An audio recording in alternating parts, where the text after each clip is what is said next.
दोस्तों नमस्कार। मैं बरोड़ एकेडमी यूट्यूब चैनल पर आपका हार्दिक स्वागत अभिनंदन करता हूं। देखिए, अभी 26 तारीख को सेट का एग्ज़ाम हुआ था। मेरे हिसाब से बहुत अच्छा एग्ज़ाम आपके गया है। सभी को अग्रिम बधाई देता हूं कॉलेज लेक्चरर के लिए। जिसने अच्छा पेपर किया है वो अभी से कॉलेज लेक्चर के लिए तैयारी शुरू कर दें। सेट का पेपर अच्छा था, लेवल अच्छा था और मेरे हिसाब से जिन्होंने थोड़ी बहुत पढ़ाई की है वो आराम से सेट में पास हो जाएंगे, पात्रता परीक्षा हासिल कर लेंगे, ऐसा मेरा अनुमान है। दूसरी बात मैं ये कहना चाहूँगा, जो मैंने आज तक क्लासें दी है उन क्लासों में अच्छी तरीके से सेट में सवाल आए हैं। मैंने डीपली भी सवाल दिए और ऊपर से भी मैंने सवाल दिए, सारे सवाल आए हैं। ये बात आप सभी को पता होगा। और अभी चल रहा था मेरा वक्रोक्ति सिद्धांत और उससे पहले उदात्त का सिद्धांत लॉन्जाइनस का चल रहा था। लॉन्जाइनस के भी उदात्त के 2-3 सवाल आए हैं, ठीक है ना, सीधे सीधे सवाल पूछे गए। तो दोस्तों आप इस चैनल को विजिट करें, अपने दोस्तों के साथ शेयर करें। ज़्यादा सुविधा न होते हुए भी मैं आपको वो सामग्री दे सकता हूं जिसे आपको आपके सफलता के लिए 4 चांद लग सकते हैं। आज मैं शुरू करने जा रहा हूं वक्रोक्तिवाद, वक्रोक्ति सिद्धांत। वक्रोक्तिवाद या वक्रोक्ति सिद्धांत क्या है, इनके बारे में चर्चा करना चाहूंगा। तो देखिए, इसके प्रतिपादक आचार्य कुंतक है, ये आप सभी को पता है। आचार्य कुंतक ने वक्रोक्तिवाद या वक्रोक्ति सिद्धांत दिया। समय इनकी है 11वीं शताब्दी, ये ध्यान रखें। निवासी ये कश्मीर के रहने वाले थे, कश्मीरी पंडित थे। प्रसिद्ध ग्रंथ इनका है वक्रोक्ति जीवितम। वक्रोक्ति जीवितम प्रसिद्ध ग्रंथ है और इस ग्रंथ में लगभग 500 से अधिक उदाहरण हैं, ये बात आप ध्यान में रखें। वक्रोक्ति जीवितम विषय वस्तु के नाम कारिका और वर्ती एवं उदाहरण ये इसमें है। और वक्रोक्ति जीवितक के भाग है 4 उन्मेषों में यह लिखा गया है, इस बात को आप ध्यान में रखें। अब यहां से क्वेश्चन जो बनता है वो सीधा यही बनता है, वक्रोक्ति सिद्धांत के प्रतिपादक कौन है? आचार्य कुंतक। या समय पूछ लिया जाए तो 11वीं शताब्दी पूछा गया सवाल है। निवासी पूछ लिया जाए तो कश्मीर। प्रसिद्ध ग्रंथ कई बार पूछा गया है, वक्रोक्ति जीवितम। वक्रोक्ति विषय वस्तु के नाम कारिका वर्ती है उदाहरण है और वक्रोक्ति जीवितम के भाग 4 है। 4 उन्मेषों में ये बंटा हुआ है। इस बात को आप अच्छी तरीके से दोस्तों ध्यान रखें, आपके लिए अच्छा रहेगा। साथ साथ में आप पेन और कॉपी लेकर बैठिए और उनको नोट करते रहिए। अब मैं बात करूं आगे, तो काव्य शास्त्र में वक्रोक्ति शब्द का प्रयोग व्यापक एवं संकुचित है। यह भी सवाल कई बार परीक्षा में पूछा गया है। काव्य शास्त्र में वक्रोक्ति शब्द का प्रयोग व्यापक एवं संकुचित दोस्तों है। और आचार्य कुंतक से पहले वक्रोक्ति का उल्लेख करने वाले आचार्य भामा भी रहे, दंडी भी रहे, बाणभट्ट रहे, सुबंधु रहे, कविराज रहे। हाँ, ये सवाल पूछा गया कई एग्जाम में कि आचार्य कुंतक से पहले वक्रोक्ति का सिद्धांत किसने दिया। इसके बारे में चर्चा करने वाले कौन कौन से आचार्य है, तो आचार्य भामा, आचार्य दंडी, आचार्य बाणभट्ट, आचार्य सुबंधु, आचार्य कविराज। इस बात को आप ध्यान में रखें, यहां से भी एक प्रश्न उठ सकता है।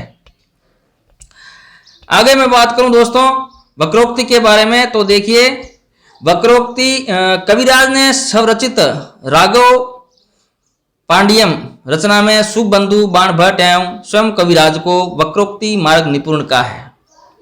कविराज वे थे, आचार्य कविराज ने, उसके द्वारा रचित ग्रंथ है राघव पांडियम रचना में। इसमें सुबंधु, बाणभट्ट एवं स्वयं कविराज को वक्रोक्ति मार्ग का निपुण कहा गया है। यथा यहाँ लिखा है संस्कृत में, कैसे? सुबंधु बाण भट्टाश्च कविराज इति त्रय वक्रोक्ति मार्ग निपुणाश्च चतुर्थो विघटतेन वा, यानी कि 4 कवि इसमें रहे हैं वक्रोक्ति के। ये कविराज ने लिखा है संस्कृत भाषा में कि वक्रोक्ति कविराज का एक ग्रंथ है राघव पांडिव्य और उसमें 4 कवियों का इसमें उल्लेख इन्होंने किया है कि ये 4 कवि है जो कुंतक से पहले इन्होंने वक्रोक्ति के बारे में चर्चा की है। ये लिखा है कविराज ने अपने ग्रंथ राघव पांडियम में। वक्रोक्ति मार्ग निपुण बताया गया है और एक संस्कृत श्लोक के माध्यम से बताया कि इसमें 4 कवि हुए हैं। आगे मैं बात करूं तो बाणभट्ट ने अपनी रचना कादम्बरी, बाणभट्ट की रचना कादम्बरी वक्रोक्ति निपुण कहा गया है। किसने कहा? ये राजा शूद्रक को कहा गया। बाण भट्ट ने अपनी रचना कादम्बरी में वक्रोक्ति का निपुण कहा। किसको कहा? राजा शूद्रक को कहा है। इस बात को आप ध्यान में रखें। आगे मैं बात करूं तो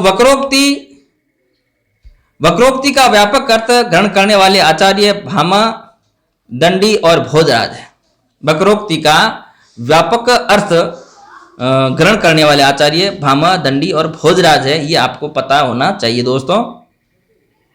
हाँ, और वक्रोक्ति का संकुचित अर्थ ग्रहण करने वाले आचार्य, उन आचार्यों में वामन, रुद्रट, आनंद वर्धन और मम्मट, ये 4 आचार्य है जो वक्रोक्ति का जो अर्थ है वो संकुचित मानते हैं, और वक्रोक्ति का अर्थ है वो व्यापक मानने वाले आचार्य है भामा, दंडी एवं भोजराज।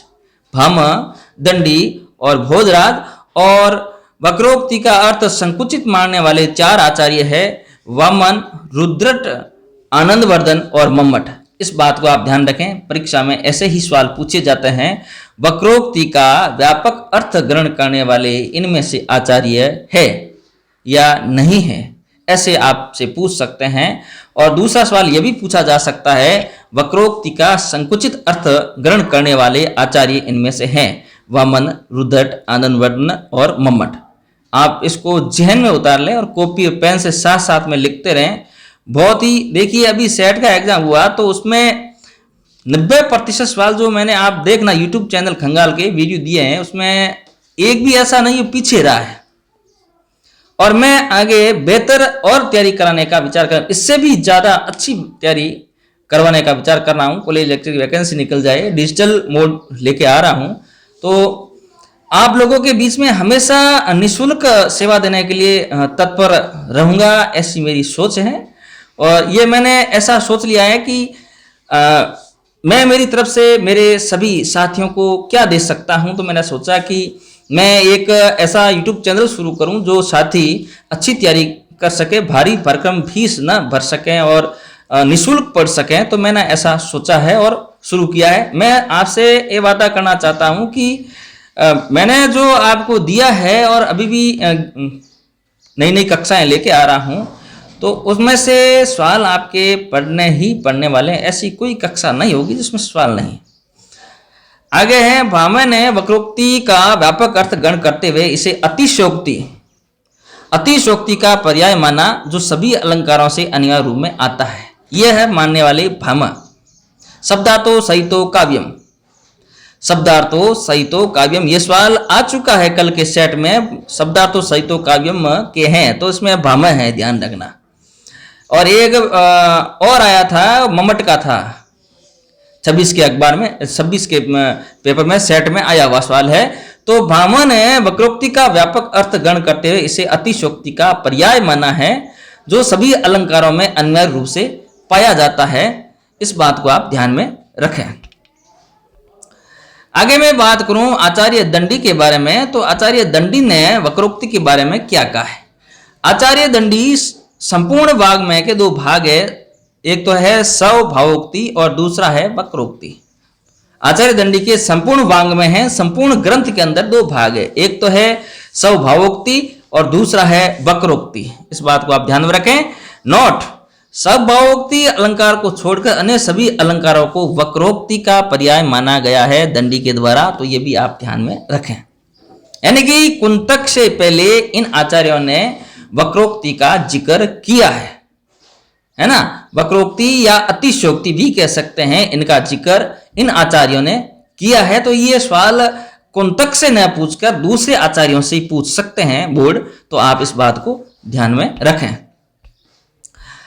आगे जो मैं बात बताना जा रहा हूं दोस्तों, वो ये है, आचार्य दंडी संपूर्ण वाग्मय के 2 भाग है, स्वभावोक्ति और वक्रोक्ति, यह भी पढ़ लिया। और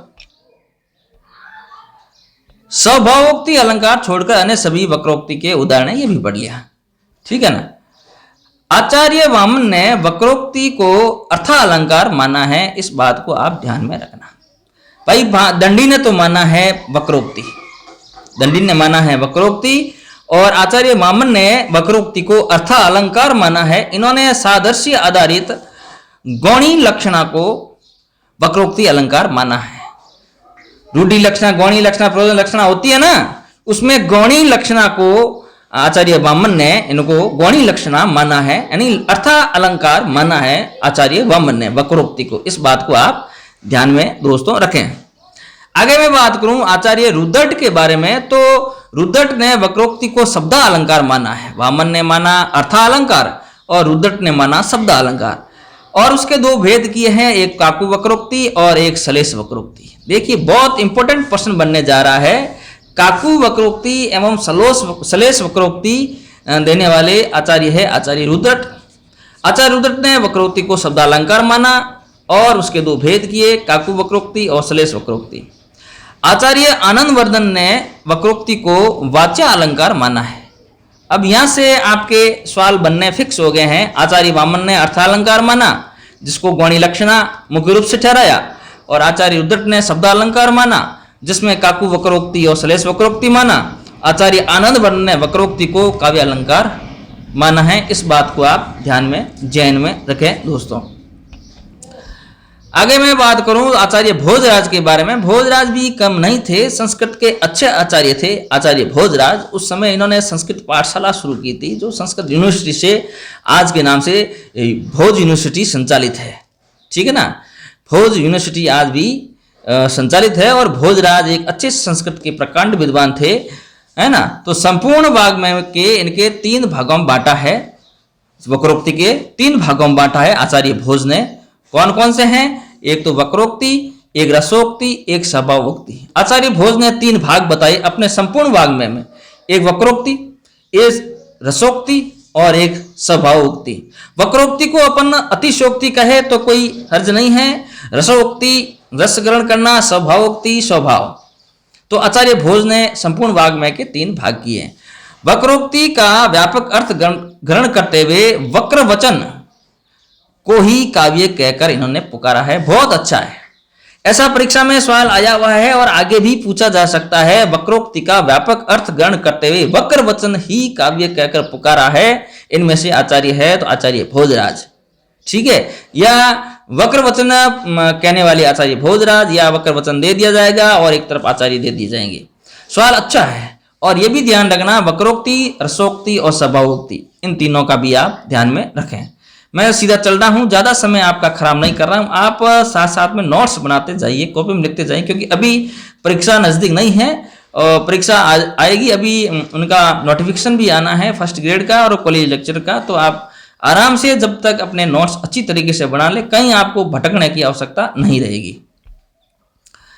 आचार्य कुंतक क्या कहते हैं? अब कुंतक से, अब कुंतक ने दिया है वक्रोक्ति का सिद्धांत, तो कुंतक की बात करें तो आचार्य कुंतक को ही काव्य के जीवित आत्मा के रूप में स्वीकार किया है, जिसको वक्रोक्ति जीवितम कहते हैं। स्वयं कुंतक ने वक्रोक्ति को ही काव्य के जीवित या आत्मा के रूप में स्वीकार किया है, और उसके ग्रंथ का नाम वक्रोक्ति जीवितम भी रखा है। इस बात को आप ध्यान में रखें। कुंतक के ग्रंथ का नाम वक्रोक्ति जीवितम है, और इन्होंने स्वयं ने यह माना है कि वक्रोक्ति काव्य का जीवित या आत्मा के रूप में है। ठीक है ना, और उसके संदर्भ में इन्होंने वक्रोक्ति जीवितम एक ग्रंथ भी कुंतक ने लिखा है। आचार्य कुंतक द्वारा प्रतिपादित वक्रोक्ति लक्षण क्या है? वक्रोक्ति लक्षण, वक्रोक्ति रेव वैगद्य में भंगी भणी तिरुच्यते। ठीक है ना, इस बात को आप ध्यान में रखें, भंगी भणी तिरुच्यते। वक्रोक्ति रेव वैदगेद भंगी भणी तिरुच्यते, यानी अर्थात कवि कर्म की कुशलता का नाम वैदग्ध्य या विदग्धता है, यह बताया है आचार्य कुंतक ने। कवि कर्म की कुशलता का नाम विदग्धता है। भंगी का अर्थ है चमत्कार या चारुता। देखिए बहुत अच्छा है, चमत्कार या चारुता, इस बात को आप ध्यान में रखें। और भणिति का अर्थ बताया है कथन या प्रकार। तीनों आप ध्यान रखें। ये इसने संस्कृत के श्लोक में बताया है कि कवि कर्म की कुशलता का नाम वैदग्ध्य या विदग्धता है, भंगी का अर्थ चमत्कार या चारुता है, और भणिति का अर्थ कथन या प्रकार है। स्वयं कुंतक ने बताया, और कुंतक ने बताया कि आत्मा जीवित या आत्मा को इन्होंने स्वीकार किया, और वक्रोक्ति जीवितम नाम से इन्होंने ग्रंथ लिखा है। इस बात को आप ध्यान में रखें। आगे मैं बात करूं तो कुंतक ने क्या और कहा है। उन्होंने कहा कवि कर्म की कुशलता से उत्पन्न होने वाले चमत्कार के ऊपर आक्षिप्त रहने वाले कथन प्रकार को ही वक्रोक्ति कहा जाता है। कुंतक ने कहा कवि कर्म की कुशलता से उत्पन्न होने वाले चमत्कार के ऊपर आक्षिप्त रहने वाले कथन प्रकार को ही वक्रोक्ति कहा जाता है। यह परिभाषा कुंतक ने दी है। कुंतक की दृष्टि में काव्य कवि के प्रतिभा, व्यापार या सद्य प्रसूत फल है। इस बात को भी ध्यान रखना, ये परीक्षा में आया हुआ सवाल है। सद्य प्रसूत फल मानने वाले आचार्य है कुंतक, है ना। काव्य कवि की प्रतिभा, व्यापार का सद्य प्रसूत फल मानने वाले आचार्य कौन है, तो आचार्य कुंतक है। मैं जहां प्रश्न बन रहा है वो मैं सीधा बता रहा हूं और वो प्रश्न ऐसे आते हैं परीक्षा में। अब जो मैं कुंतक को लेकर आया हूं वक्रोक्ति का सिद्धांत, इनमें से मैं एक भी सवाल पीछे नहीं रखूंगा कि वो डाउट रहे कि सवाल बाहर से चला गया, नहीं। जो है मैटर सारी किताबों में, ग्रंथों में, उनको सारा एनालाइज करके उनको एक जगह पे शॉर्टकट करके आपके सामने लेके आने की कोशिश करता हूं। तो कुंतक दृष्टि में काव्य कवि की प्रतिभा, व्यापार का सद्य प्रसूत का फल मानते हैं। इस बात को आप ध्यान में रखें। आज दोस्तों इतना ही। कल वक्रोक्ति सिद्धांत का दूसरा भाग लेके और आऊंगा, क्योंकि मैं छोटी छोटी क्लासें आपको इसलिए देता हूं आप ज्यादा परेशान नहीं होवें, ज्यादा बोर नहीं होवें, आप आराम से 5-10 मिनट की क्लास देख सके और अपना नोट्स तैयार कर सके। लंबी भारी भरकम क्लास देने से आप बोर हो जाते हैं, तो मैंने सोचा कि छोटी क्लास में ही फायदा है, तो मैं छोटी क्लास देने की कोशिश करता हूं। आज इतना ही। मैं आपको बताना चाहता हूं कि आप इस चैनल को अपने दोस्तों के साथ भी शेयर करें, आपके दोस्त भी इस क्लास का लाभ उठा सकें। और कल जिसने एग्जाम दिया है सेट का और जिसके अच्छे नंबर आ रहे हैं, उनको अग्रिम बधाई देना चाहूंगा। कॉलेज लेक्चर के लिए अच्छी भर्ती आ रही है, तो उसमें आप एनरोल हो और अच्छी मेहनत करके, चाहे आप मेरे YouTube चैनल पे मेहनत करें, देखें इनको, या कोई और YouTube चैनल से, है ना, या कोई किताब से करें, किसी से भी मेहनत करें, अच्छी मेहनत करके आप सफल हो, यही मैं कामना करता हूं। धन्यवाद, नमस्कार।